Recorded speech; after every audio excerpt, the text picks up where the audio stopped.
আজও নিয়ে চলে এলাম পাবদা মাছ। ডিমটা কাটতে দিয়ে দিয়ে কালকে তো করেছি পাবদা মাছের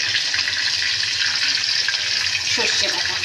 আজকে কী করবো পাবদা মাছের, চলো দেখাই কী করি। দেখো মাছগুলো ভাজা হয়ে গেছে। এবার আমি একটুখানি এরকমভাবে সাইড করে নিয়েছি। এখানটা দিয়ে দেবো পেঁয়াজ,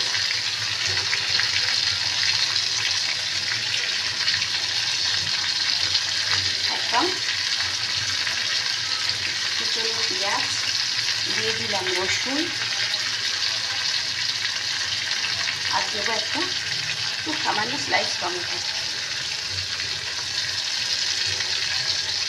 আর দেবো হচ্ছে নুন, আর দেবো হলুদ, আর দেবো হচ্ছে লঙ্কা।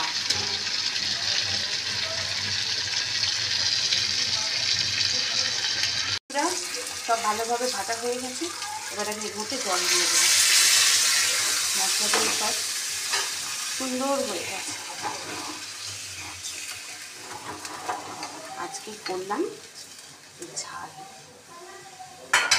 এবার এর মধ্যে দিয়ে দেবো দুটো কাঁচা লঙ্কা, আর দেবো উপর থেকে একটু সামান্য ধনে পাতা।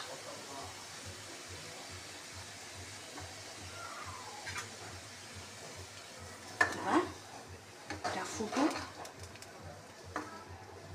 তারপরে চলো তোমাদেরকে ফাইনাল লুক আমি শেয়ার করছি। আগে ফুটে যাক। দেখো বন্ধুরা, একদম রেডি হয়ে গেছে আমার পাবদা মাছের ঝাল। আমি একটু সামান্য একটু জুস রেখেছি, বেশি শুকায়নি, কারণ ভাত দিয়ে তো খেতে হবে বলো। চলো আজকের মতন এই পাবদা মাছের ঝাল দিয়ে ভিডিওটা শেষ করছি। সবাই ভালো থেকো, সুস্থ থেকো, সাবধানে থেকো। আর নেক্সট দিন নিশ্চয়ই কোনো ভালো রান্না নিয়ে আবার তোমাদের কাছে ফিরে আসবো। চলো, যাই রান্না করি না কেন তাই তোমাদের সাথে শেয়ার করবোই অবশ্যই। চলো সাথে থাকো, আর বেশি কথা বাড়াবো না। চলো এখান থেকে বিদায় নিলাম আজকের মতো, টাটা।